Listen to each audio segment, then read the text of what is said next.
Hola, buenas tardes a todos. Buenas tardes, profe. Buenas tardes. Hola, profe, buenas tardes. Buenas tardes, profe. Buenas tardes, profe.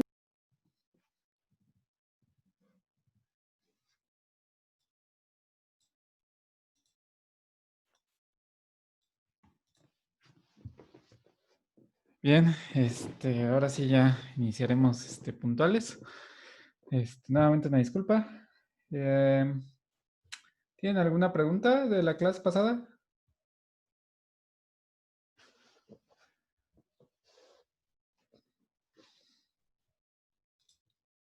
¿No? ¿Todo bien?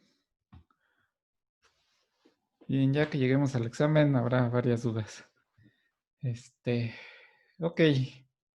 Terminamos de revisar a los receptores muscarínicos. Habíamos visto que, bueno, su clasificación de forma general eran 5 familias. Del M1 al M5, los que eran impares eran estimulantes activados por proteínas GQ, mientras que los que son pares, M2 y M4, son activados por proteínas G, bueno, más bien activan a proteínas G de tipo inhibitorio, GI. Por lo tanto, digamos que acetilcolina tiene las actividades bivalentes. Es decir, que puede ser tanto estimulante como inhibitorio, dependiendo del tipo de receptor al que se vaya a unir. Y obviamente esto va a depender, o las funciones que genere, va a depender tanto de la población de estos receptores en los diferentes tejidos y la abundancia de los mismos. Es decir, por ejemplo, si un tejido está más inervado por receptores M2, pues principalmente el efecto que vamos a observar de acetilcolina va a ser inhibitorio. Pero si otro tejido está inervado principalmente por receptores M1, el principal efecto que vamos a ver es un efecto excitatorio. Y dependiendo obviamente de de las actividades que realicen en el organismo, pues va a ser el fenómeno que observemos. Entonces esta parte es como importante porque digamos que es lo que los diferencia cuando en las primeras teorías que se decía que solamente acetilcolina funcionaba como un agente inhibitorio o el sistema parasimpático solamente era inhibitorio. Ok. Bien, entonces vamos a revisar o vamos a continuar revisando con la parte de la liberación de estos neurotransmisores, que luego me preguntaban que cómo se hacía esta liberación, cómo llegaba y eventualmente cómo se generaban los efectos ya directamente en las neuronas o en el órgano efector. Entonces, para esto es necesario primeramente... Primeramente, necesitamos saber de dónde vienen o cómo es que se producen estos neurotransmisores. Entonces, como sabemos, una neurona viene más o menos así.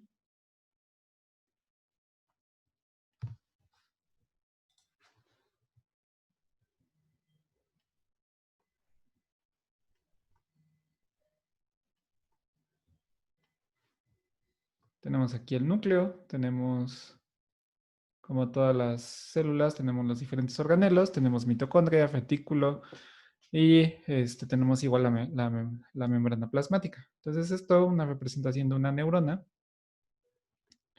Tenemos la primera sección, que es lo que le denominan el soma, que es como, digamos, el centro o el equivalente a una célula tradicional, la bolita como tal de la neurona. De ahí viene la proyección, que es el axón,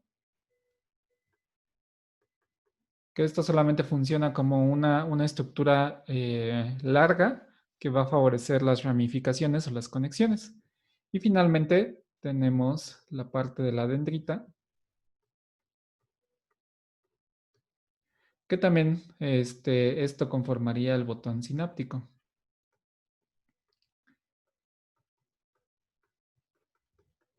Si recordamos la sinapsis, que es la comunicación entre dos neuronas, pues esta sinapsis puede ser de forma tanto eléctrica como química. Entonces, como supondrían, si es una sinapsis eléctrica, quiere decir que va a haber a través de conducciones por iones. Entonces va a ser a través de canales iónicos. Y si es una sinapsis química, pues quiere decir que está conectada por neurotransmisores. Entonces, para que, por ejemplo, sea una sinapsis eléctrica, estas dos neuronas deben de estar prácticamente en contacto directo. Aquí tenemos, digamos,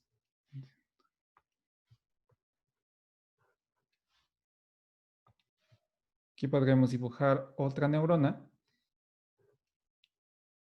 que nuevamente tenemos aquí el soma, tenemos igual sus organelos, y pues de igual forma tiene las mismas estructuras, ¿no?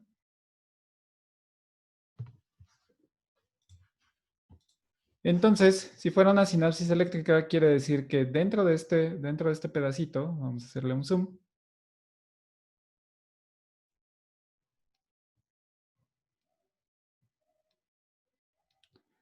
tenemos aquí a los canales iónicos,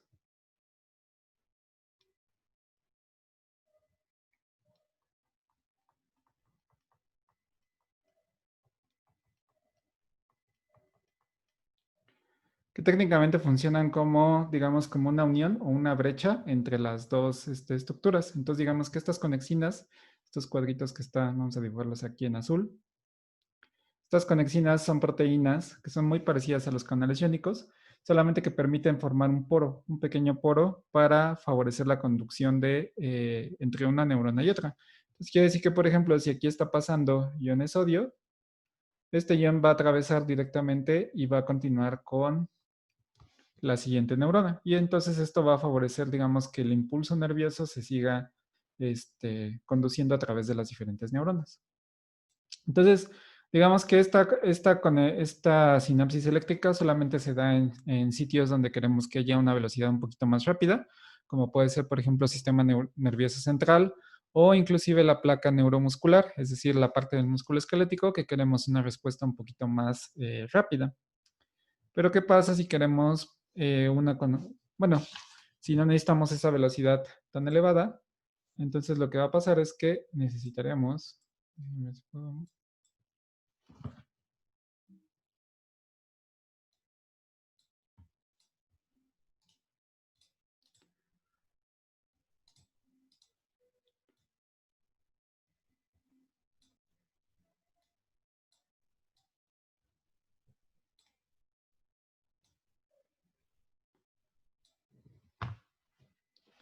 Sí, sí, efectivamente es básicamente como si fuera un puente, las conexiones.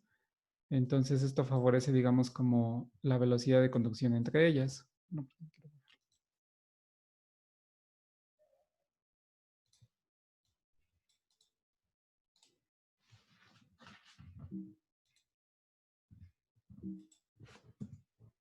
ahí está.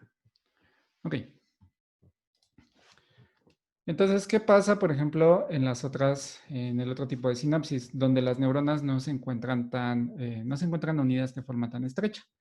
Entonces, lo que va a ocurrir ahí va a ser que vamos a hacer la liberación de estos neurotransmisores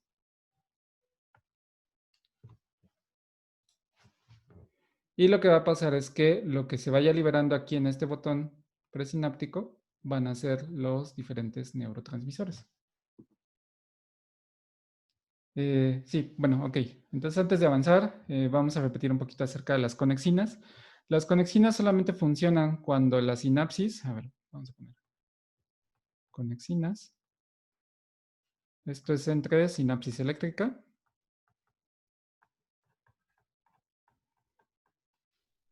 Quiere decir que las neuronas están totalmente juntas, ¿no?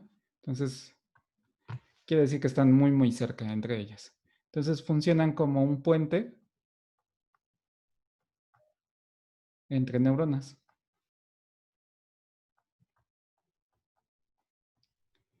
Entonces, comparten, digamos, potencial de membrana.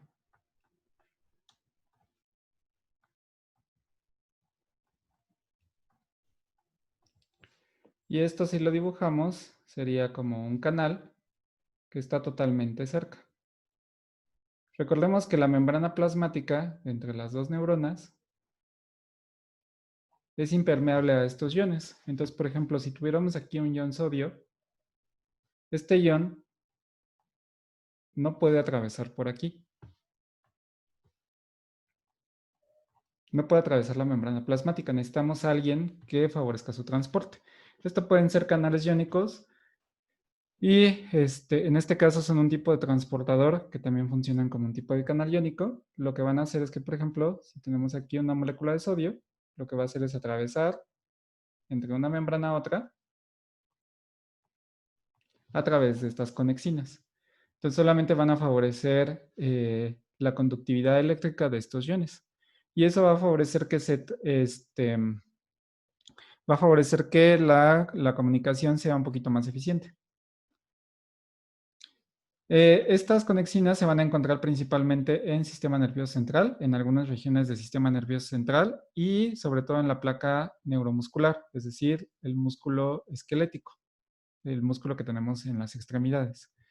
Recuerden que la diferencia es que músculo esquelético es el que podemos controlar, la musculatura que normalmente conocen, y músculo liso es aquella que va a inervar a los diferentes órganos que están relacionados con esfínteres. Por ejemplo, la parte de la tráquea, la parte de eh, las arterias, las venas, en la parte del útero, de la vejiga. Todos esos elementos que se pueden llegar a contraer están inervados por músculo liso. Y todo lo que podemos controlar, por así decirlo, la placa motora, es músculo esquelético. Entonces, nada más para hacer la aclaración. Y entonces, esto lo que favorece es una comunicación un poquito más rápida. Ok. ¿Más preguntas sobre esto?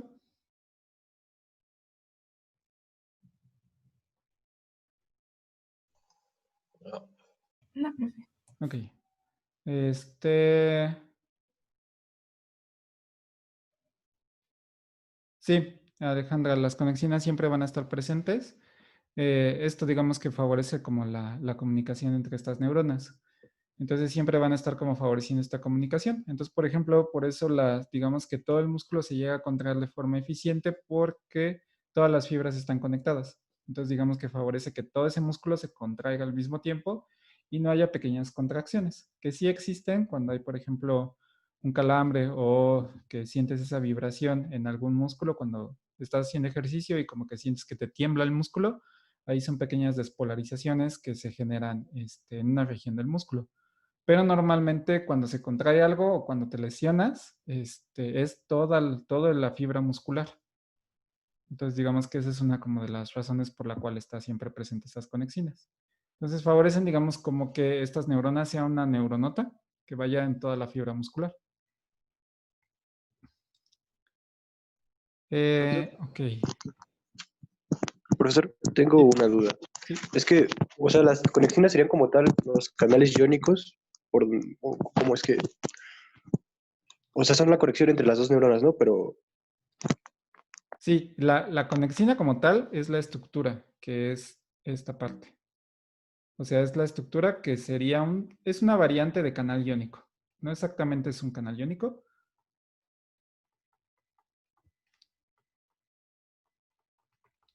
O sea, quiere decir que cada neurona tiene su propia conexina. Entonces, cada una de ellas, al estar juntas, se forma, digamos, la conducción. ¿Qué otro ejemplo podría ponerles? Mm, Han unido, por ejemplo, dos mangueras. Cuando tienen, por ejemplo, que agregan un tubito entre dos mangueras para que tengan una manguera un poco más larga, más o menos así funciona. O sea, la manguera sería como la neurona y el tubito que le ponen en medio sería la conexina, solamente que serían dos. Entonces, lo que hacen es que son estructuras independientes, pero cuando se unen, como que favorecen la conducción. Entonces, si esto lo ponen, por ejemplo, en una manguera de agua, pues eso hace que todo el agua, que en este caso serían los iones, fluya desde un punto inicial hasta un punto final. No sé si con esta analogía les queda un poco más claro.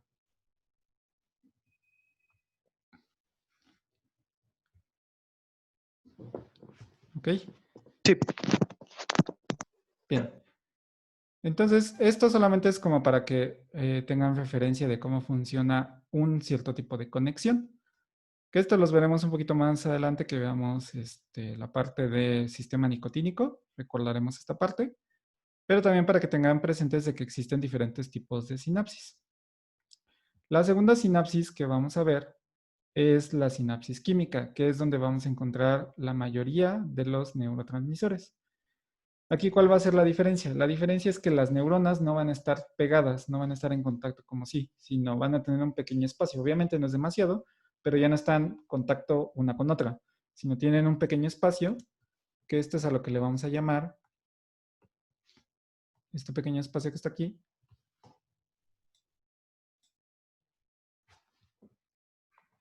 este de aquí, vamos a poner el espacio pre, que viene de antes, sináptico. Esta palabra viene junta, pero es bueno que la separen, porque hace la referencia de que este proceso va a ser antes de que se genere la sinapsis. Por eso se le denomina como espacio presináptico. ¿Ok? Entonces, ¿cuál es la diferencia aquí? Aquí la diferencia es que, por ejemplo, tenemos una neurona que va a favorecer la liberación de un neurotransmisor. Entonces, esta parte de aquí del soma, digamos que tiene la función como cualquier tipo de célula.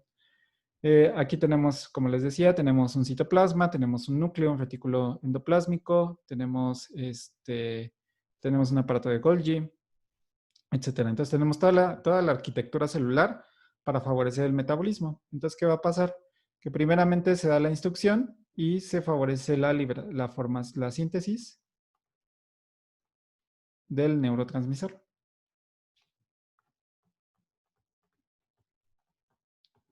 Ahorita no le voy a dar nombre, solamente es porque este proceso ocurre prácticamente para todos los neurotransmisores. Entonces, el primer paso es tener esta síntesis del neurotransmisor. Esto va a ser con los diferentes sustratos y enzimas para cada uno de ellos. Los vamos a estar mencionando, pero primero necesitamos hacer la síntesis del neurotransmisor. Después va a ser el empaquetamiento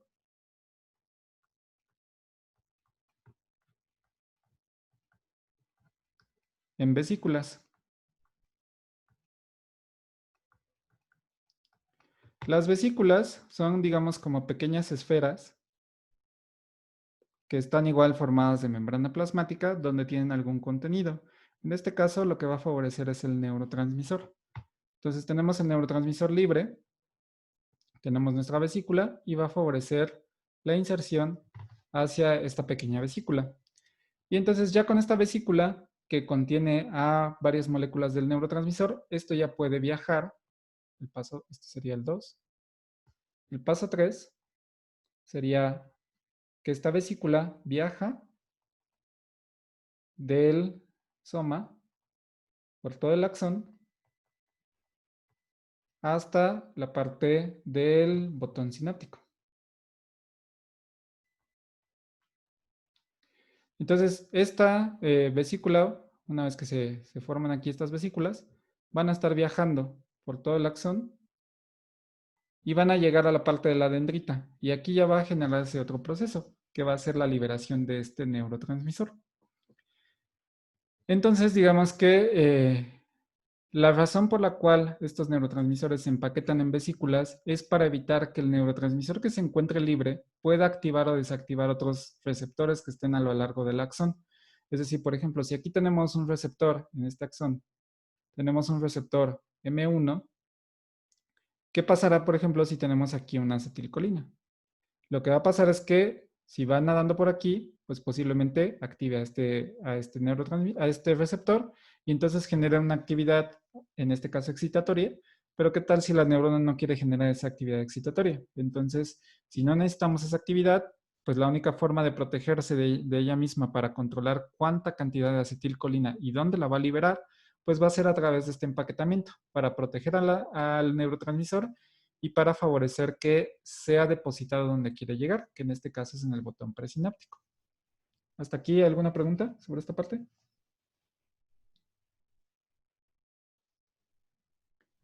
¿No? No, profe. Ok. Nada más para contestar la pregunta que hacía Fernando sobre qué significaba la PLC. ¿Alguien puede contestarle a Fernando qué significaba PLC?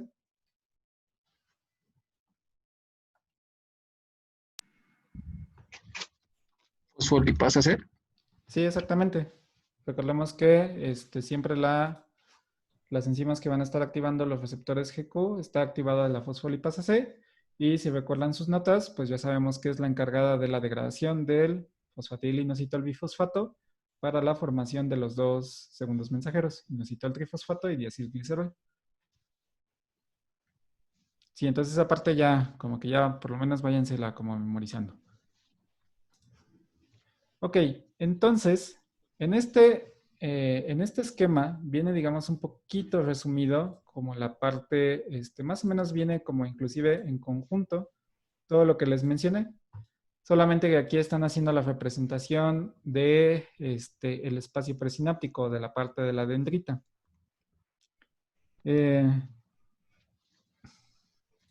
A ver, preguntan. Ok, sí. Como le contestaban a Roberto, la sinapsis en la parte de la sinapsis eléctrica solamente van a atravesar iones, no atraviesan neurotransmisores. Por eso de ahí su nombre, de que es eléctrica, solamente favorece la transmisión de electricidad y ya sabemos que es a través de iones, mientras que la sinapsis química, como su nombre lo indica, son compuestos químicos. Ok, volviendo a este esquema, tenemos, por ejemplo, aquí viene una representación de cómo es la liberación de la acetilcolina. Para la formación de la acetilcolina realmente es muy sencillo. La molécula de la acetilcolina es bastante sencilla. Necesitamos un sustrato. Este sustrato de la formación es la colina. Entonces vemos que es una molécula pequeña, es una amina terciaria, cuaternaria, perdón. Es una amina cuaternaria y tiene un pequeño hidroxilo. Entonces, si su nombre dice que es acetilcolina, y esta es la colina, lo que necesitamos es agregarle un grupo acetato. Entonces, las reservas de acetato que tenemos en el organismo vienen principalmente de la acetilcoenzima A, que la acetilcoenzima A solamente, digamos, es una enzima que va a favorecer la transferencia de acetatos. Entonces, ¿qué es lo que hace? Transporta con este tioéster, tenemos este enlace tioéster, y lo que va a favorecer nada más esto es como la transferencia de este acetato. Entonces se hace una reacción de tipo sustitución nucleofílica, de tipo SN2. Entonces se hace el ataque por parte del par de electrones libres del oxígeno, ataca este grupo tioéster, recupera los electrones de este oxígeno, los vuelve a meter y desplaza a la colina, a la coenzima A, perdón. Entonces, ¿qué vamos a formar? Tenemos allá nuestro neurotransmisor, que es la acetilcolina, y el producto de desecho, que va a ser la coenzima A. Entonces, solamente la coenzima A, quédense como que es la parte que va a ser, que va a favorecer la transferencia de estos acetatos. ¿Y quién va a catalizar esta enzima? Pues lo que queremos hacer es una transferencia de colina. Entonces, el nombre de la enzima es colina. ¿Qué le vamos a hacer? Transferir, por eso es transferasa. ¿Y qué le vamos a transferir? Un grupo acetato. Entonces, la enzima es colina acetiltransferasa.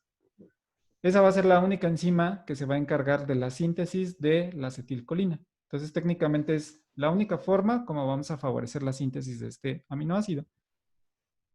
Entonces, ¿cuál creen que sea el reactivo limitante de esta reacción?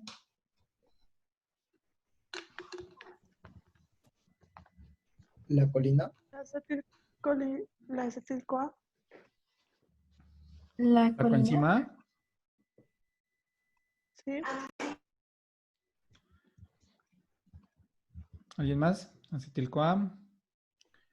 Técnicamente, el reactivo limitante de esta reacción va a ser la colina, porque la colina nosotros no la producimos. Sí producimos la acetilcoenzima A, pero la colina viene principalmente de la dieta. Esta viene de la dieta. Y esta, pues sí es favorecida dentro del organismo. Entonces, nuestro reactivo limitante va a ser la colina. ¿Ok? Entonces, sí, como pueden ver, la síntesis de este neurotransmisor es bastante sencilla, solamente es en un solo paso y solo necesitamos dos reactivos. Entonces, ¿qué va a pasar? Para Profe, favorecer... ¿y Sí, dime. qué alimentos contienen colina? Por ejemplo, Los alimentos como carnes, lácteos, algunos vegetales son ricos en colina. Prácticamente como se encuentra, como es un aminoácido necesario para la vida de todos los organismos, prácticamente la mayoría de los organismos tienen colina dentro de sus células. Sí, de hecho Gracias. algunos, por ejemplo, inclusive algunos suplementos alimenticios dicen que son ricos en colina y que mejoran bueno, ahí la promoción es que dicen que mejoran un poquito la concentración y todo eso. Técnicamente no es tan cierto. Sí favorecen un poquito por los procesos de concentración, pero no es así como indispensable y es difícil. Prácticamente tendrías que estar en ayuno como para que agotes todas tus reservas de colina. Entonces sí es como difícil. Digamos que aquí no hay tanto problema en que tengas un déficit de colina. ¿Ok? Entonces, volviendo a este esquema, podemos observar que aquí la colina viene del exterior. Para que pueda entrar directamente a la neurona y favorecer la síntesis, necesitamos transportarla. Entonces tenemos un transportador de colina.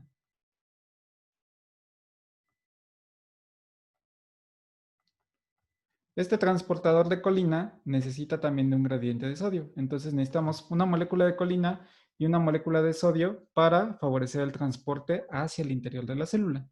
Entonces, una vez que ya tenemos la colina en el interior de la célula, sabemos que de la mitocondria podemos encontrar la acetilcoenzima A. Entonces, aquí en la mitocondria se libera esta acetilcoenzima A y entonces ya se puede hacer la catálisis de esta reacción para formar nuestro neurotransmisor acetilcolina. Aquí está el nombre de la enzima, que es la colina acetiltransferasa, y se hace la reacción y nuevamente tenemos este neurotransmisor.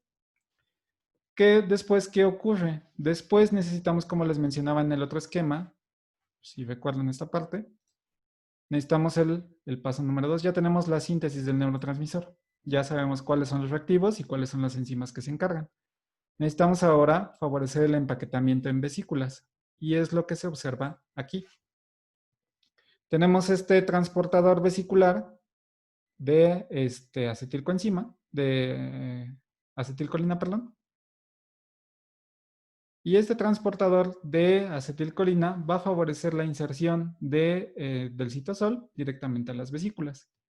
Y una vez que llega a las vesículas, entonces ya podemos favorecer otro proceso que va a incluir la migración de estas vesículas hacia el espacio presináptico. Para ello, va a ocurrir otro proceso, que déjense los menciono.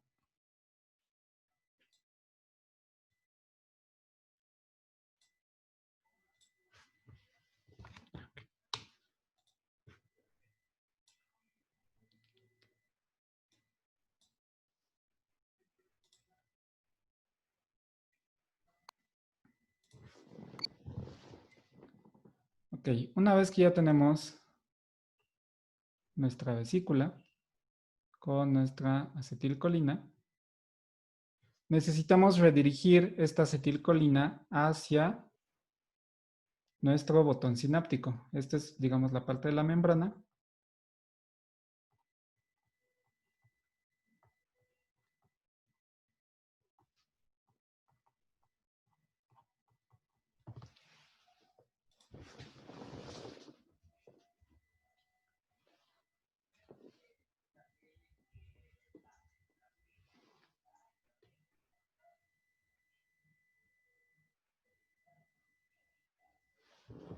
Ok.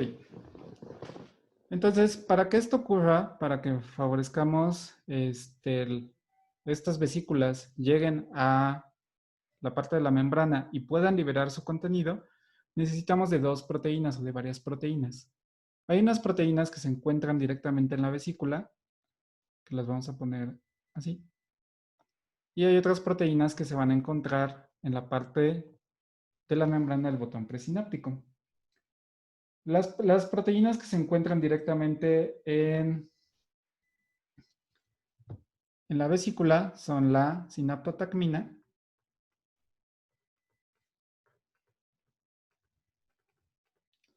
y tenemos una extra que se llama sinaptobrevina.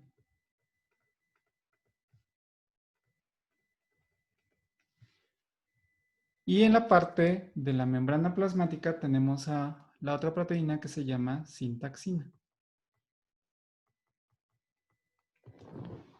Estas proteínas van a funcionar como un procesamiento de andamiaje.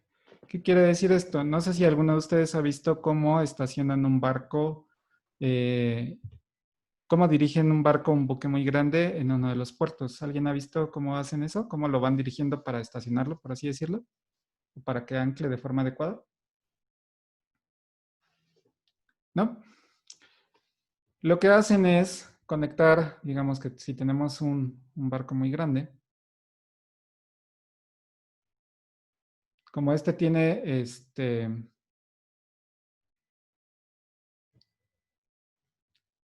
¿qué es lo que sabes, Emiliano? ¿Sí puedes contarnos?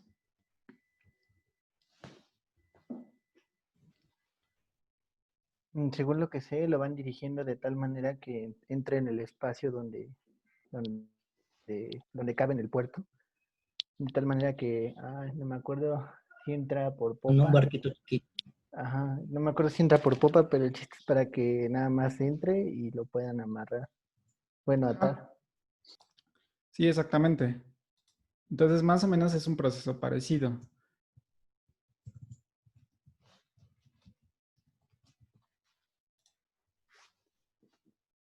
Lo que hacen es que se tiene un buque muy grande, este no tiene tanta movilidad, entonces se le conecta un barquito más chiquito. Entonces, este barquito más chiquito lo que hace es como direccionarlo y va arrastrando a este buque más grande. Entonces lo va orientando.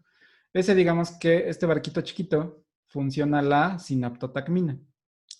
Lo que va a hacer es dirigir a esta vesícula hacia el sitio de unión, que en este caso va a ser exactamente donde se encuentre la sintaxina. Si pueden ver, tenemos dos proteínas de sinaptotacmina y dos proteínas de sintaxina. ¿Qué es lo que va a pasar? Una vez que ya se acercan estas dos proteínas, no sé por qué no me deja. Bueno, olvídenlo. Una vez que ya tenemos un poquito más cerca esta vesícula, lo que va a pasar es que estas proteínas se van a empezar a entrelazar. Se entrelazan entre ellas y va acercando a la vesícula, para que después, en un último paso, esta vesícula se fusione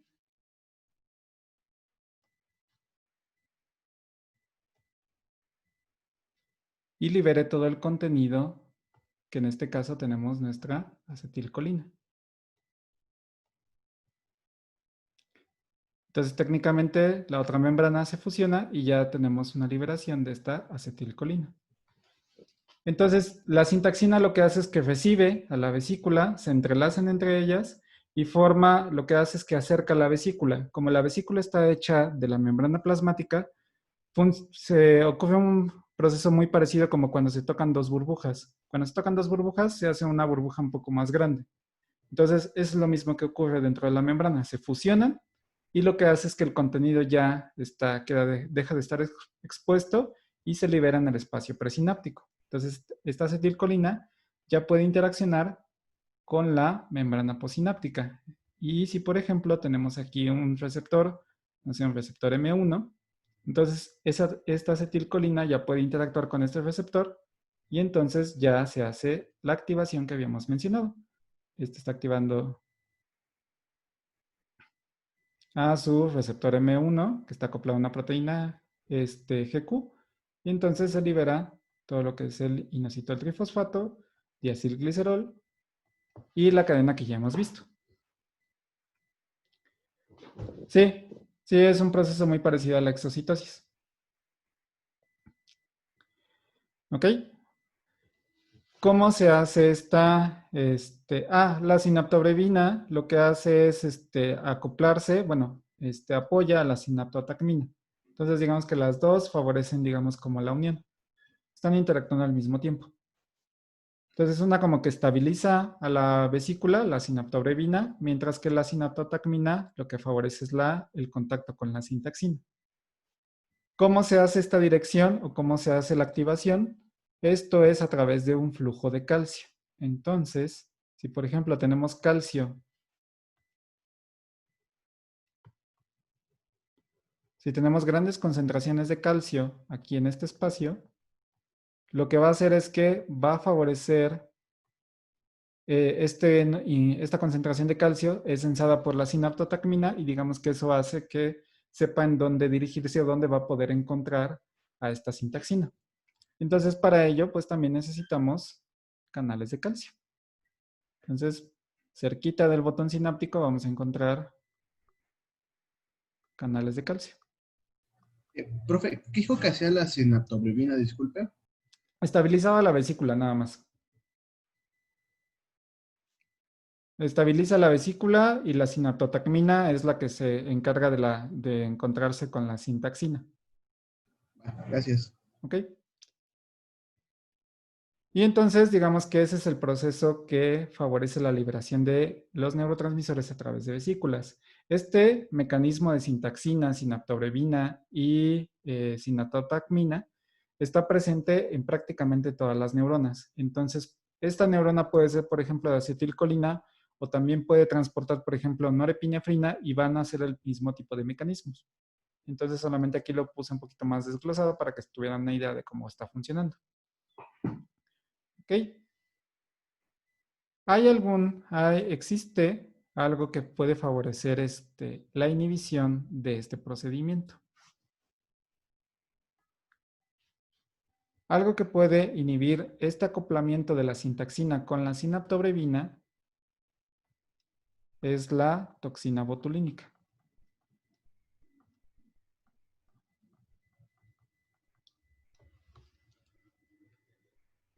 ¿Han escuchado para qué funciona la toxina botulínica o cuál es el otro nombre comercial que se le da a esta toxina? El Botox. Botox. Es el Botox. ¿Y qué es lo que hace el Botox o para qué lo utilizan? Contrae músculo. Ah, no, relaja Ajá, músculo. Relaja el paraliza. músculo. Sí. Ajá. Es que yo creía que lo contrae. Lo que va a hacer es va a paralizar el músculo. Entonces, si está paralizado esto, no va a haber una liberación de esta acetilcolina. Entonces, técnicamente lo que está haciendo es inhibir a este músculo. Como no hay esta liberación de acetilcolina, el músculo se queda paralizado. No favorece este proceso no tiene la sensibilidad, entonces se encuentra inhibido. Entonces, el hecho, por ejemplo, de que que se utiliza sobre todo para mejorar la tensión de la piel, es que va a favorecer este estiramiento de la piel y por lo tanto eso se ve reflejado como una disminución de las arrugas. ¿Qué es el problema o cómo se hace este tratamiento? Pues si ustedes saben es que se hace una inyección directamente en la zona que se quiere, digamos, como paralizar el músculo. Pero si se han dado cuenta, las personas, por ejemplo, que abusan del Botox, pues en ocasiones no lo administran de forma correcta. Entonces, si se llega a difundir hacia otros músculos que no quieren paralizar, entonces es cuando, por ejemplo, los artistas tienen estas deformidades o les queda, digamos, ya no la cara, les queda la cara chueca prácticamente, o sea, ya no tienen esa buena simetría porque abusaron o no administraron muy bien la toxina. Obviamente este complejo es reversible, entonces cuando termina de hacer su efecto la toxina se degrada y se recupera esta elasticidad y nuevamente el músculo se vuelve a contraer. Pero para esto pues tarda cierto tiempo, creo que tarda como unos 30 días en degradarse. Y por ejemplo las infecciones que tienen con Clostridium botulinum, que es de donde se extrae la toxina, las personas que tienen infección por Clostridium, por cualquiera de las dos variantes, tienen la piel muy tersa. O bueno, más bien se les estira mucho la piel y parece que tienen como piel de bebé. Entonces este mecanismo ocurre por lo mismo.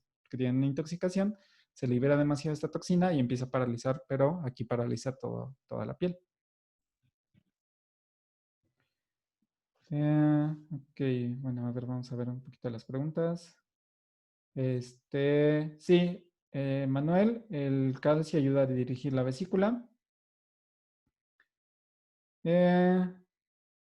Pregunta Roberto que las vesículas se transportan por los microtíbulos al lado, solo en algunos casos, es otro mecanismo. Tenemos, recuerden que hay diferentes mecanismos de transporte de vesículas, uno puede ser por pinocitosis, exocitosis, o por acoplamiento con otro tipo de proteínas, como puede ser ¿cómo se llama esta proteína? Por caveolina, que es otro tipo de comunicación. Entonces, no es el único mecanismo por el cual se forman vesículas, hay varios. Entonces, sí está correcto, solamente que no es este mecanismo. ¿A quién inhibe la toxina botulínica? Inhibe directamente el complejo entre sintaxina y sinatotacmina. O sea, una vez que ya se encuentran aquí fusionados, la toxina evita que se separen. Entonces se queda como atascado ahí y no permite la fusión de vesículas y sobre todo satura esa parte. Entonces la vesícula que viene atrás pues tampoco puede unirse porque todo ese sistema está atorado. ¿Dónde afecta el Botox? Igual, aquí en este complejo.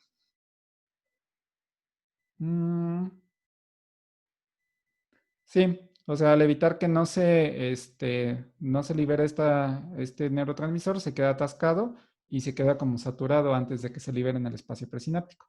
Entonces ya no hay una buena comunicación. ¿Ok? ¿Dudas de esto? No, profe. Ok.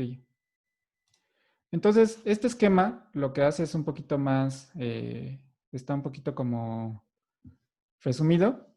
De hecho, el nombre que le dan, por ejemplo, aquí a las SNAPs y a las BAMPs son las proteínas que les acabo de mencionar, solamente que aquí lo resumen. Las BAMPs son las proteínas. El nombre de BAMPs son proteínas de anclaje vesicular y las SNAPs son proteínas de anclaje de la sinapsis. Entonces son las que se encuentran en el botón y las que se encuentran en las vesículas, pero son las que yo les mencioné, solo que resumidos. Entonces ya vemos, por ejemplo, tenemos un esquema un poquito más... Profe, ¿Mande? entonces las BAMPs sería la sinaptobrevina y la sinaptotacmina y la SNAP sería la sintaxina. Sí, exacto. Ok, gracias. Sí. Entonces aquí también en este esquema vemos que también les menciona que necesitamos el calcio para dirigir esta vesícula. Tenemos las proteínas de anclaje y vemos que esta acetilcolina ya tiene diversos mecanismos por los cuales puede actuar. Puede actuar en receptores de tipo postsináptico, o sea, después de la sinapsis, que pueden ser receptores de tipo muscarínico, que son receptores, pueden ser M1, M2, M3, M4, y también pueden actuar sobre receptores nicotínicos, ya sean neuronales o musculares. Y también puede actuar sobre receptores de tipo presináptico. Es decir, que están dentro de la misma neurona. Y entonces podemos tener aquí receptores muscarínicos y receptores nicotínicos. ¿Ok? ¿Cómo podemos hacer este control también de los iones? Pues tenemos a nuestro transportador activo, que es la sodio-potasio ATPasa. Este es un transporte activo.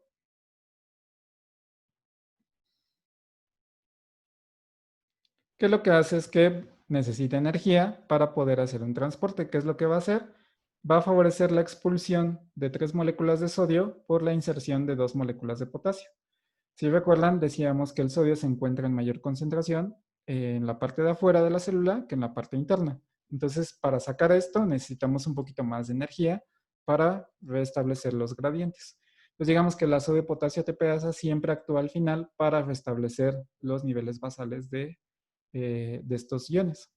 Para nuevamente, cuando requiramos otra vez favorecer esta estimulación, tengamos el sistema de gradiente de concentración de sodio para favorecer la entrada de esta colina.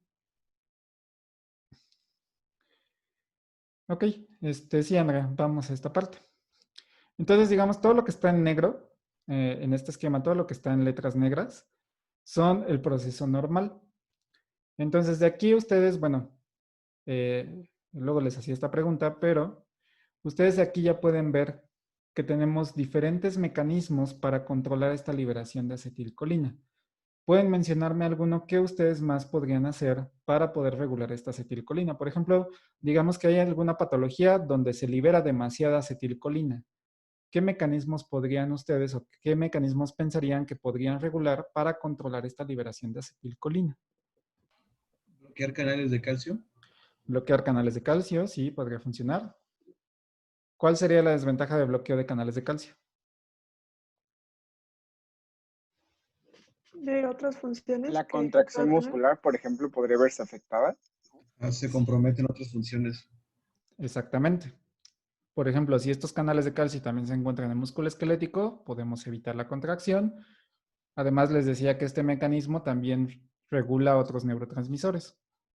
Entonces, no solamente vamos a afectar, por ejemplo, acetilcolina, sino podríamos afectar a noradrenalina o algún otro tipo de neurotransmisor que esté presente. Pero está bien, es una buena opción. Profesor, hay moléculas que recapturan, no sé, la acetilcolina en la hendidura sináptica. ¿Puede ser eso? ¿Cómo? Perdón. Que, bueno, me acuerdo que había moléculas que recapturan la acetilcolina de la hendidura. ¿Puede utilizarse ello? Este mecanismo es para otro neurotransmisor. Ahorita vamos a esa parte. Lo que se recaptura en este caso solamente es la colina. Entonces, podríamos favorecer la recaptura de colina. Si vemos aquí, bueno, está un poquito adelantado, vemos que se hace la degradación, se libera la colina y esta colina nuevamente puede ser reinsertada a través de este transportador. Pero ahorita vamos a ello. ¿Algo más que se les ocurra?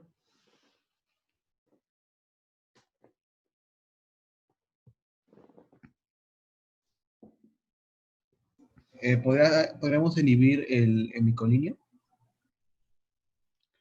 El hemicolinio es el fármaco que está inhibiendo al transportador de colina. Entonces se podría utilizar ese para favorecer, para evitar la inserción de esta colina. Si quieren, ahorita no le hagan caso a esta parte.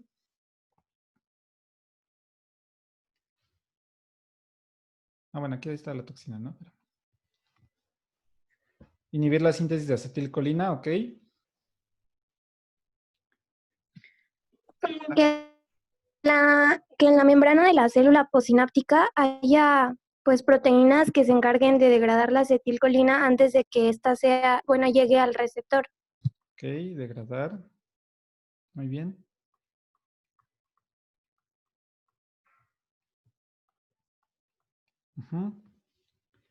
Inhibir a la colina acetiltransferasa, ok, muy bien.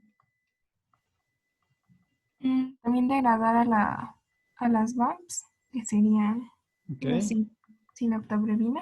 Ajá, inhibir a las VAMPs. Inhibición competitiva de los receptores de acetilcolina, muy bien.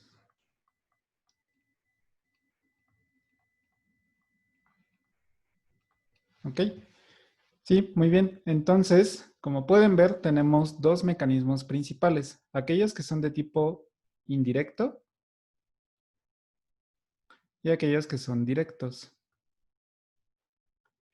Los indirectos son aquellos que van a regular el metabolismo, la síntesis y la degradación de los neurotransmisores. Y los directos son aquellos que van a regular directamente a los receptores. Que estos pueden ser presinápticos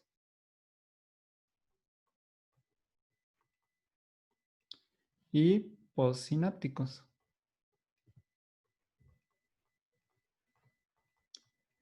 Entonces, por ejemplo, ustedes ya vieron, o pues, a lo mejor lo revisaron en su curso de Pharma 1, que tenemos los clásicos que han revisado son agonistas y antagonistas de los receptores X, de cualquier tipo de receptor. Entonces, estos serían los inhibidores o los activadores de tipo directo, aquellos que van a activar directamente estos receptores. Los canales o los receptores que se encuentran antes de la sinapsis o después de la sinapsis. Y todos aquellos inhibidores o activadores indirectos son aquellos que nos van a ayudar tanto en la síntesis, la degradación y el metabolismo de los neurotransmisores. También aquí podríamos agregar en los indirectos a los que regulan el transporte. Es decir, por ejemplo, las vesículas que también transportan esto, o este tipo de transportador que regula las concentraciones de colina. Todos ellos son inhibidores indirectos y nos ayudan a regular las actividades de cada uno de nosotros.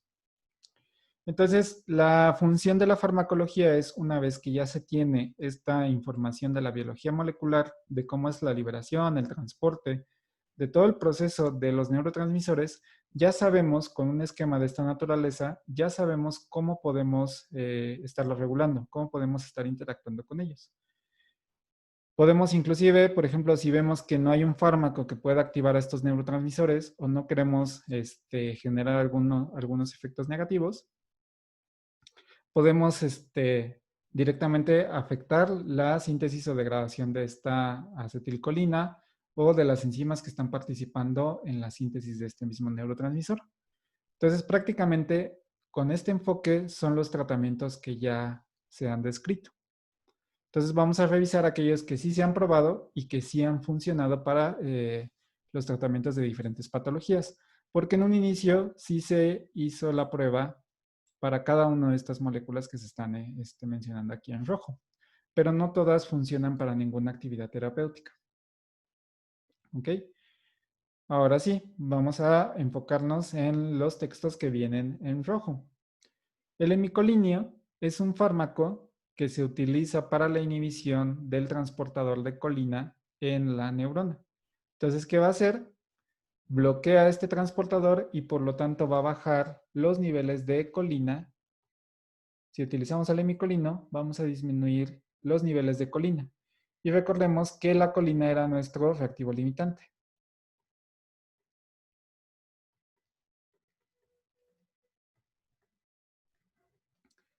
Por lo tanto, lo que vamos a ver es que va a haber una disminución de acetilcolina como tal.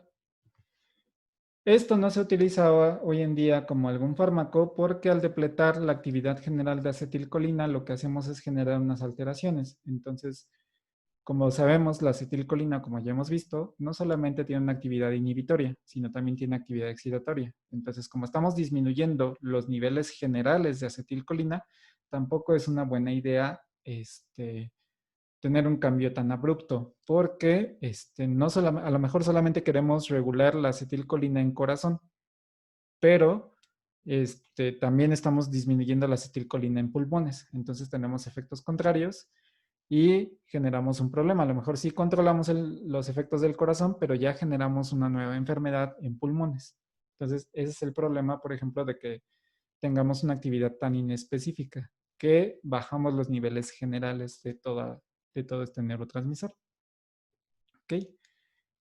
El siguiente fármaco que se utilizó, que en este caso igual sigue siendo una herramienta farmacológica, es el besamicol. El besamicol, ¿sí? El micolinio sería directo, ¿verdad? Sí. Gracias. Sería indirecto, porque regula el transporte. Estamos regulando el transporte y la síntesis de este neurotransmisor. Ok, gracias. Sí. El siguiente fármaco sería el besamicol.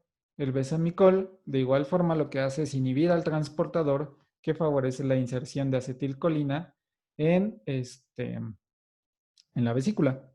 Por lo tanto, pues no va a haber una disminución de la liberación de acetilcolina. Entonces lo vamos a ver aquí que hay una disminución de esta acetilcolina, la que se encuentra directamente en el espacio presináptico.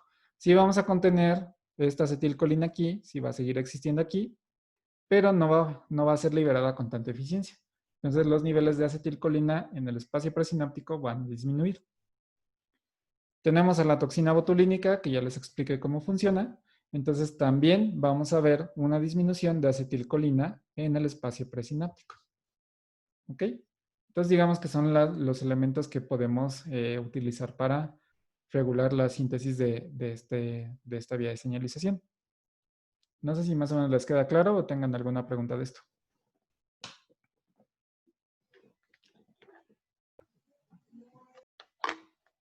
Que si el besamicol no tiene problema que el hemicolino. Ahí se cortó. ¿Puedes volver a hablar, Lisbeth? Sí, que si el besamicol y la toxina botulínica no tienen el mismo problema que el hemicolinio, o sea, son más específicos. Sí, exacto. El besamicol también afecta la inserción de otros neurotransmisores y la toxina igual. entonces vamos a ver una disminución de liberación de no solamente acetilcolina, sino otros neurotransmisores. ¿Ok?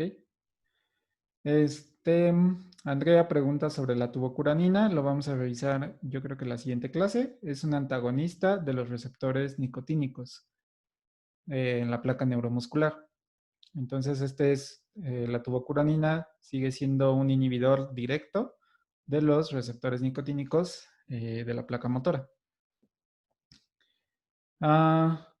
Y Fernando menciona otro inhibidor directo de los receptores, pero son metabotrópicos, que sería la atropina, que también lo vamos a mencionar. ¿Okay? Bien. Entonces, ya habíamos visto cómo es la liberación. Ahora, ¿cómo es la degradación? Porque no necesitamos siempre tener esta acetilcolina. Entonces, para favorecer la degradación de esta acetilcolina, tenemos ahora ya nuestro neurotransmisor. Y necesitamos solamente, para catalizar la siguiente reacción, necesitamos agua. Y solamente una enzima, que es la colinesterasa, que podemos tener acetilcolinesterasa o butilcolinesterasa. Ahorita vemos la diferencia entre cada una de ellas. ¿Y qué es lo que va a hacer esta enzima? Como su nombre lo dice, es una esterasa. Va a hidrolizar el enlace éster. ¿Cuál es el enlace éster que tenemos? Es este de acá. Entonces, ¿de quién vamos a romper este enlace éster? De la colina. Entonces, rompemos este enlace éster y recuperamos nuestra colina, que era nuestro reactivo limitante. Y tenemos en este caso ácido acético. ¿Dónde se encuentra esta enzima? ¿Dónde se encuentra la colinesterasa? Se va a encontrar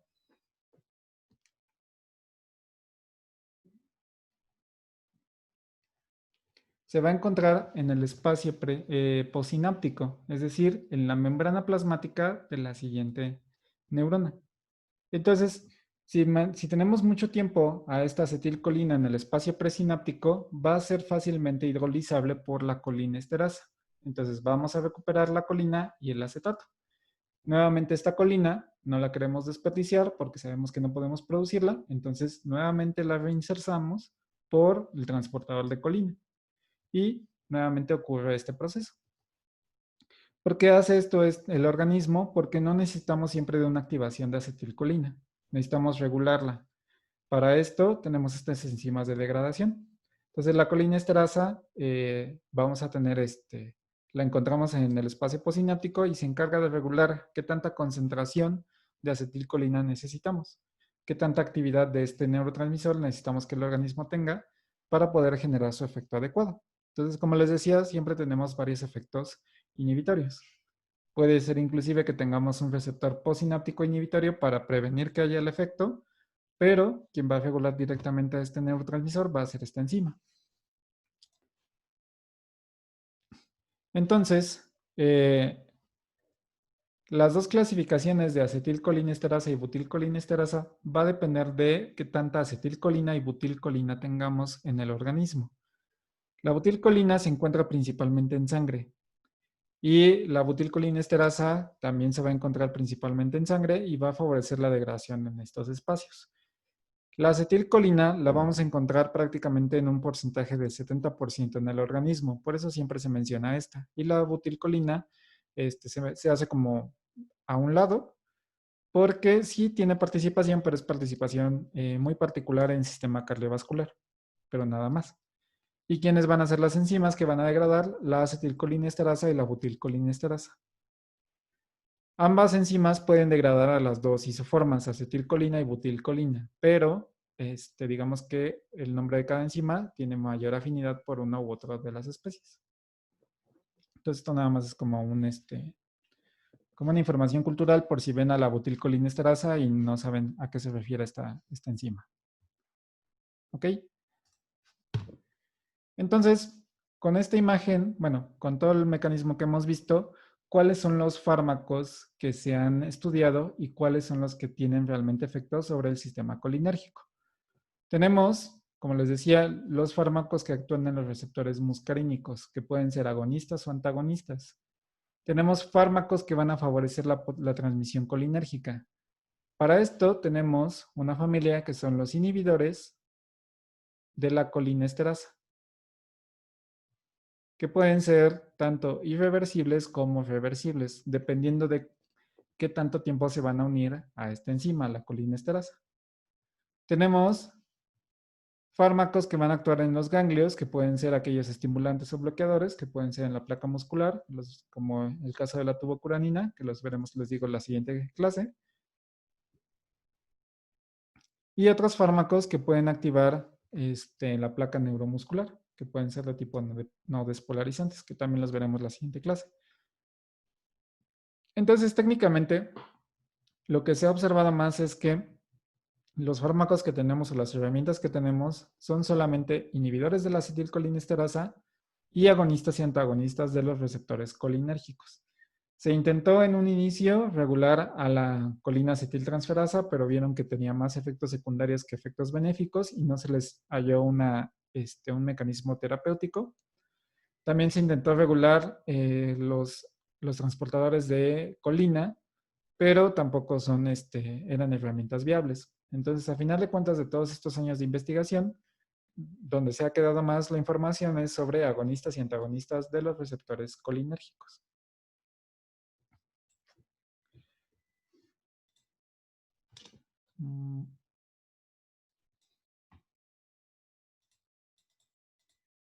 Okay. Entonces, en el caso, por ejemplo, de los agonistas muscarínicos, son aquellos que tienen mecanismos muy parecidos. Tenemos que son ésteres de colina, es decir, son moléculas que son muy parecidas a la acetilcolina. En su primera práctica de laboratorio, les mencionaron este fármaco, que es Carbacol. Aquí podemos ver en verde cuál es la diferencia entre el Carbacol y la acetilcolina. La diferencia principal es que aquí tenemos una amida, mientras que aquí tenemos un grupo acetato. ¿Esto qué va a hacer? Lo que hace el Carbacol es que como la colinesterasa necesita del enlace éster para poder hacer la degradación, necesita detectar este acetato para poder hacer la degradación, al detectar este nitrógeno que se encuentra en la misma posición, no lo puede reconocer. Por lo tanto, lo hace resistente hacia la enzima colinesterasa. Entonces, como les mencionaban en su clase de laboratorio, posiblemente se utiliza el Carbacol porque tiene un efecto más prolongado que la acetilcolina. Si hubiéramos dejado solamente la acetilcolina en el experimento del polígrafo, lo que hubiera pasado es que las colinesterasas que todavía estaban vivas en el tejido hubieran degradado esta acetilcolina y no hubieran visto ningún efecto. Mientras que con el Carbacol, pues evitamos o favorecemos el tiempo de vida media de este estímulo. Entonces, aquí ya se puede ver un poquito acerca de algunas relaciones de estructura-actividad. Primero podemos ver cómo esta modificación en la posición del grupo éster puede generar una resistencia para la colinesterasa. ¿Qué otras modificaciones se han visto? Se han visto que, por ejemplo, si se hace una metilación en el grupo alfa al oxígeno, es decir, vecino al éster, lo que hacemos es que damos un poquito más de resistencia, de selectividad hacia algún tipo de receptores. Por ejemplo, lo que podemos ver aquí en el caso de la metacolina es que vemos que sí sigue siendo susceptible a colinesterasa, pero ¿qué es lo que vemos? Que ahora vamos a tener un poquito más de afinidad sobre los receptores muscarínicos versus los receptores nicotínicos. Entonces, la metacolina nos da, por ejemplo, un agonismo que sea selectivo para los receptores muscarínicos, los metabotrópicos. Y obviamente podemos hacer la combinación de estos dos efectos, como es el caso del betanecol, que tenemos una modificación del grupo amino y además una sustitución del metilo en posición alfa. ¿Qué es lo que vamos a ver? Que es resistente a colinesterasa y que tenemos afinidad por los receptores muscarínicos. Entonces, así se hacen los primeros ensayos de relación estructura-actividad. Se hacen pequeñas modificaciones, se ve cuál es la parte farmacofórica, la que le va a dar la actividad, y se ve cuáles posiciones químicas podemos regular. Entonces, es un ejemplo muy sencillo de cómo se hacen estos ensayos y cuáles son los resultados que se esperan. Obviamente aquí sí son bastante directos y son fácilmente de observar, pero hay en algunos casos donde no es tan claro este tipo de efectos. Entonces, ¿para qué se utilizan? Una pregunta. Sí, dime. ¿Qué tejido usan para saber si atacan los receptores nicotínicos? Se pueden utilizar, por ¿Cómo ejemplo, sabes eso? si se buscan, por ejemplo, actividad sobre nicotínicos neuronales, se utilizan rebanadas de cerebro de algunas regiones, por ejemplo, la sustancia nigra, una región del cerebro, es ampliamente rica en receptores de acetilcolina con receptores nicotínicos neuronales. Entonces se utilizan rebanadas de cerebro que tengan este receptor y se hace una cuantificación de la activación de despolarización de este tejido. También se puede utilizar la placa neuromuscular, es decir, músculo esquelético. De igual forma, se conectan unos electrodos, se hace la estimulación con estos fármacos y ven si despolariza o no despolariza, que se ven efectos de contracción. Y ya. Ay, gracias. Sí. Entonces, por ejemplo, ¿para qué se utilizan estos? Desafortunadamente, como ustedes pueden ver, como les había mencionado en las clases pasadas, vemos que el sistema colinérgico está inervando a todo el organismo. Entonces, si recuerdan, o bueno, por ejemplo, si ven varios fármacos, ven que algunos tienen bastantes efectos secundarios que son relacionados con la actividad farmacológica de estos compuestos, que podemos, por ejemplo, ver que tienen un efecto contráctil sobre la tráquea, pero también podemos observar que tienen una disminución de la presión arterial. Entonces, ahí es donde vemos por qué tienen tantas contraindicaciones ciertos fármacos o por qué no necesariamente son recetados para todo el mundo. Entonces, por ejemplo, en el caso del betanecol, se utiliza sobre todo para incrementar el peristaltismo, sobre todo porque favorece la motilidad del tubo digestivo. ¿Dónde es útil esto? Sobre todo, por ejemplo, cuando les hacen cirugías un poquito, sobre todo en la parte del peritoneo, en la parte intestinal, donde se hace mucha remoción de estas vísceras. Si alguno de ustedes ha tenido la oportunidad, desafortunadamente, de tener una cirugía tan, digamos, un poquito mayor, donde les den anestesia general o sobre todo paralicen su sistema entérico, se darán cuenta que después de que se despiertan, los primeros días tienen contracciones bastante dolorosas, que les duele como si tuvieran cólicos, tienen problemas, por ejemplo, de estreñimiento y en ocasiones también contracciones en esta parte del abdomen. Esto es porque les anestesian esa región, entonces tarda tiempo en reactivarse su motilidad gastrointestinal, entonces tienen problemas ahí intestinales. ¿Qué se hace? Se dan, por ejemplo, les pueden tratar con pequeñas dosis durante los primeros 2 días con una dosis pequeña de betanecol para nuevamente reactivar el peristaltismo y favorecer el movimiento de las vísceras. También se utiliza, por ejemplo, en personas que tienen problemas de dificultad para orinar. Estos lo que hacen son relajantes musculares y entonces, son con agentes contráctiles, entonces van a favorecer la contracción del músculo liso y van a favorecer la diuresis.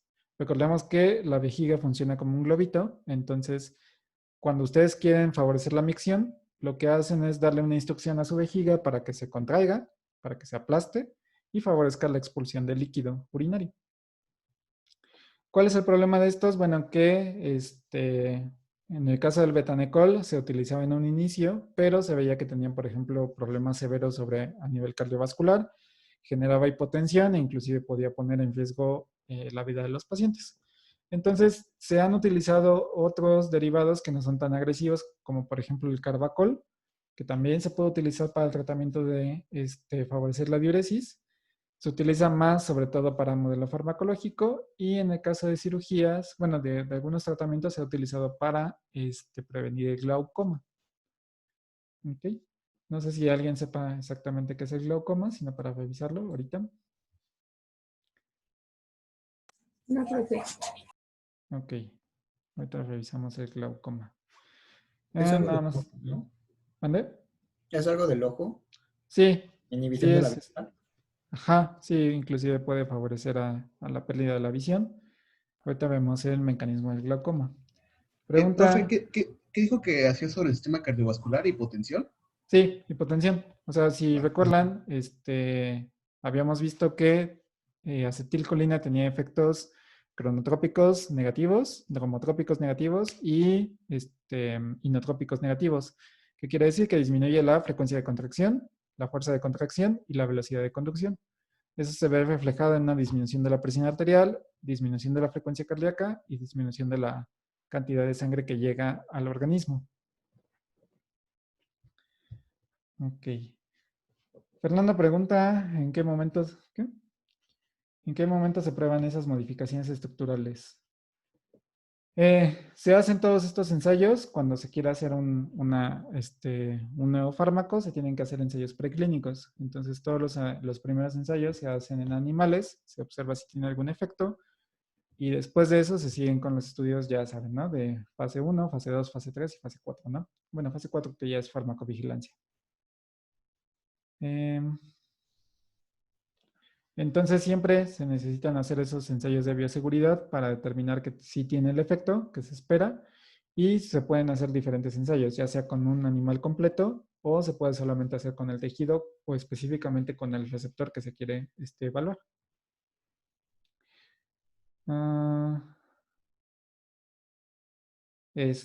Roberto Carlos tiene la respuesta correcta sobre el glaucoma. Creo que en algunos casos no es que se vean manchas, sino ven luces los pacientes. Ahorita vemos esta parte del glaucoma. El glaucoma es, digamos, un incremento en la presión intraocular, como bien decía Roberto Carlos. Tenemos aquí el ojo y tenemos aquí esta región que está marcada. Tenemos pequeños vasos sanguíneos. Estos vasos sanguíneos se encargan de favorecer la circulación dentro del ojo. ¿Qué es lo que pasa? Si, por ejemplo, tenemos un efecto adrenérgico, lo que va a hacer es incrementar, ya vieron en su práctica que el efecto adrenérgico sobre el sistema cardiovascular es que favorece la contracción. Entonces, si disminuimos el calibre de estos vasos, si tenemos un vaso, esto, digamos, recordemos que la sangre genera presión en ambos sentidos, ¿no? Y esto es lo que nosotros determinamos como la presión arterial. Si ocurre un proceso de contracción, lo que ocurre es que disminuimos este calibre. Entonces, ¿qué va a pasar? Que la sangre ya va a tardar más en atravesar y por lo tanto, para poder desplazar esta fuerza, lo que hace la sangre es empujar. Es el mismo fenómeno que ustedes hacen cuando quieren salir de un vagón del metro que está totalmente atascado. Si ustedes quieren salir a la parte del andén, les va a costar mucho trabajo porque tienen algo obstruyéndole, ya sea las puertas del metro u otras personas. Entonces necesitan hacer fuerza para empujar y desplazar esto que les está obstruyendo. Eso mismo ocurre con el ojo. Lo que ocurre con glaucoma es que los vasos capilares se van a cerrar todo el tiempo, sin necesidad de que haya un estímulo de tipo adrenérgico. Entonces, ¿qué pasa? Que estos vasos son muy pequeñitos. Entonces, cuando quieren salir a través de este espacio, llegan a romperse. Entonces, esta ruptura pues genera pequeñas hemorragias en esta parte. Entonces, lo que necesitamos es favorecer este proceso de dilatación. Entonces, como ustedes ya vieron, los agonistas colinérgicos lo que hacen es favorecer la dilatación en músculo, en el endotelio. Entonces, ese es uno de los principales mecanismos que vamos a observar. Entonces, por eso todos los agonistas colinérgicos van a favorecer la dilatación y regular o por lo menos disminuir la tensión arterial, porque lo que hacen es esto. Al aumentar el calibre, entonces ya la sangre tiene más espacio, inclusive puede seguir haciendo presión, pero ya no se sensa tanto. Por lo tanto, la presión arterial disminuye. Favorece el flujo sanguíneo y se recupera. ¿Ok? Entonces es uno de los principales, esa es la definición del glaucoma. Es un cierre de estos pequeños canales que se encuentran dentro del ojo.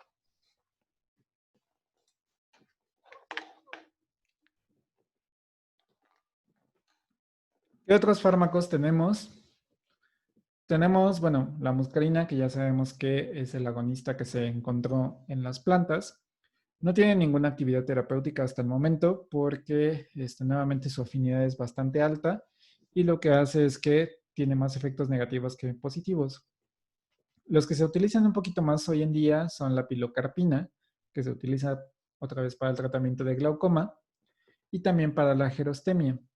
La xerostemia son personas que tienen boca seca. Entonces, si recuerdan, habíamos visto que el sistema colinérgico favorece la liberación de fluidos, ya sea moco y saliva. Entonces, en personas que tienen alteraciones en sus glándulas salivales, pues todo el tiempo tienen la boca seca. Esto puede ser tanto por un exceso de liberación de noradrenalina o una disminución de liberación de acetilcolina. Entonces, lo que estamos haciendo aquí con pilocarpina es regular estos balances de acetilcolina. Y se utiliza en hospitales, bueno, los oftalmólogos lo utilizan para inducir miosis, que es la contracción de la pupila, sobre todo cuando se quiere hacer una exploración de este proceso. Y finalmente tenemos a la arecolina, que la arecolina se ha utilizado principalmente como antiparasitario. Esto es porque la arecolina genera una disminución en el peristaltismo, bueno, en el movimiento de los gusanos. Entonces los gusanos normalmente se mueven junto con el peristaltismo, es decir, si el intestino se va moviendo, los gusanos van simulando el movimiento del intestino. Entonces, al generar una parálisis sobre estos parásitos, sobre estos gusanos, no tienen movimiento y por lo tanto son fácilmente desprendidos del tracto entérico. Por lo tanto, son excretados por heces fecales.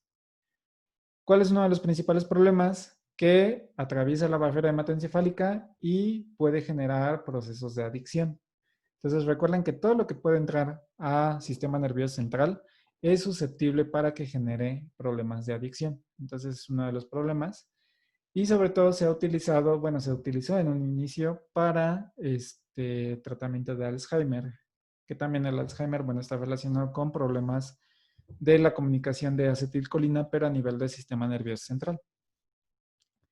Entonces, si ven, técnicamente como que las funciones o las herramientas que podemos utilizar de la acetilcolina son muy poquitas, prácticamente porque está bastante generalizado y no podemos hacer un control selectivo de estos receptores. Fernando pregunta, ¿cuál es la diferencia entre adicción fisiológica y adicción farmacológica? No existe como tal el término de adicción fisiológica porque, bueno, sí existe. La adicción fisiológica es, por ejemplo, si tú tienes alguna actividad y favoreces, por ejemplo, la liberación de un neurotransmisor, tu organismo ya se acostumbra a ciertos niveles de ese neurotransmisor. En el caso de la adicción farmacológica, lo que ocurre es que tú alteras la concentración que necesita de un cierto neurotransmisor para funcionar de forma adecuada. Y esto puede ser ya sea a través del número de receptores o la concentración de neurotransmisor que esté presente. Si quieren, cuando veamos adrenalina, lo retomamos, la parte de adicciones, porque vamos a ver dos fármacos que inducen adicción, que es cocaína y anfetaminas. Entonces ahí lo retomamos esta parte de adicción.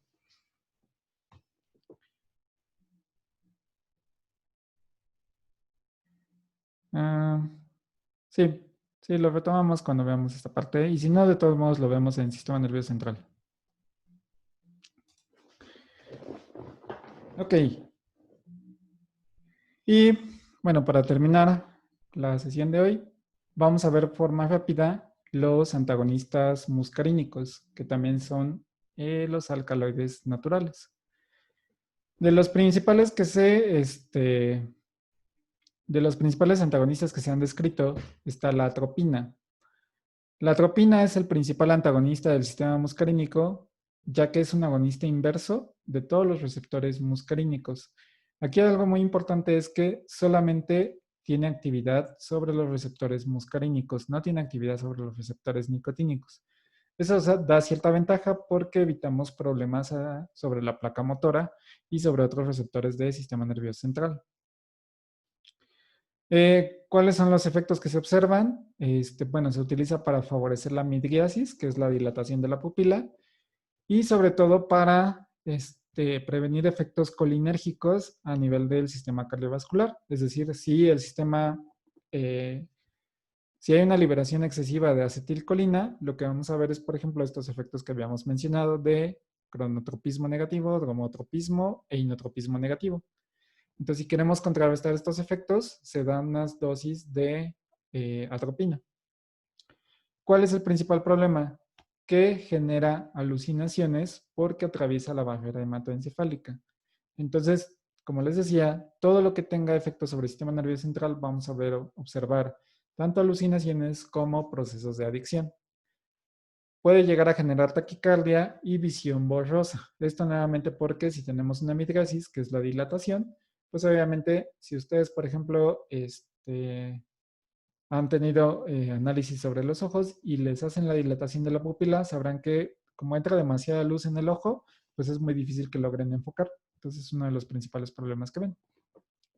Y obviamente esto de no poder enfocar de forma adecuada, pues lleva a generar náusea y mareos. Otro de los antagonistas es la escopolamina, que de igual forma es un antagonista sobre los receptores M1 y M5.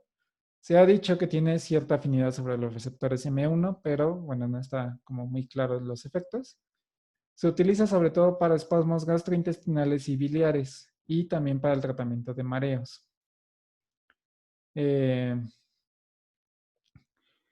Y bueno, puede favorecer también, se utiliza para tratamiento de la inflamación ocular.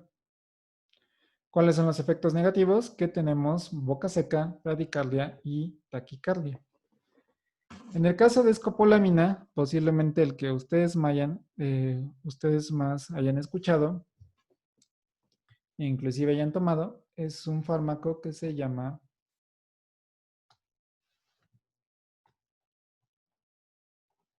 la butilescopolamina. También conocido como butiliosina.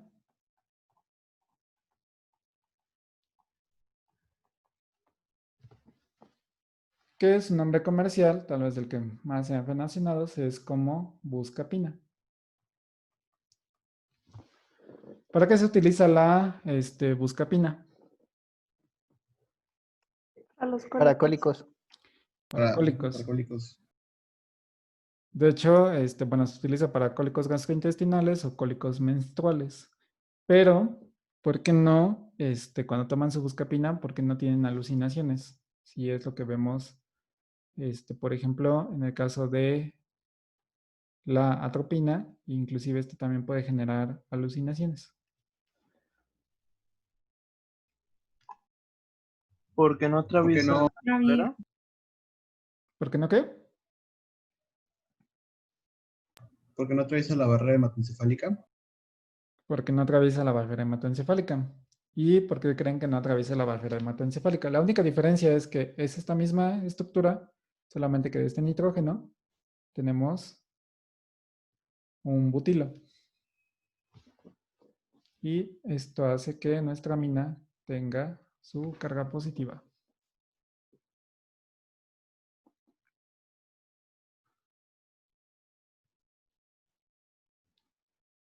Por esa carga positiva. Exactamente.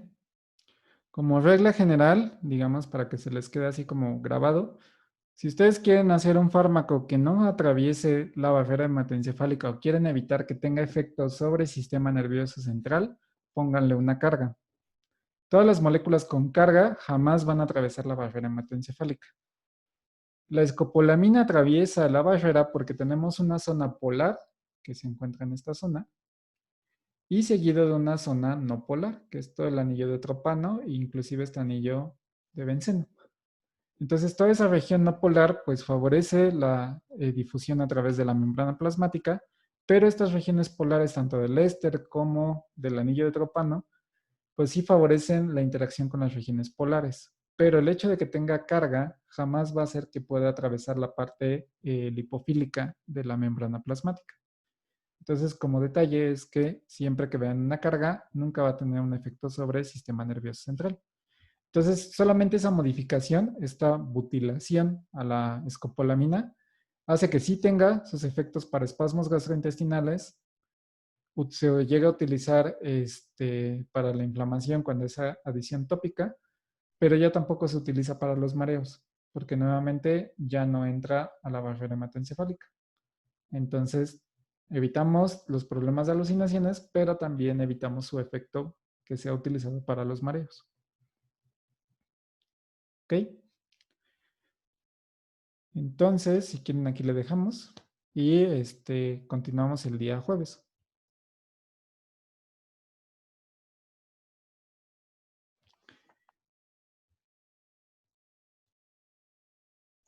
Nos vemos, profe, hasta el Nos jueves. vemos, que tengan buen día. Muchas gracias, profe. Hasta luego. Gracias. Gracias, profe. Hasta luego, profe, muchas gracias. Nos vemos. Gracias, profe. Gracias, Hasta el profe. jueves, profe. Gracias.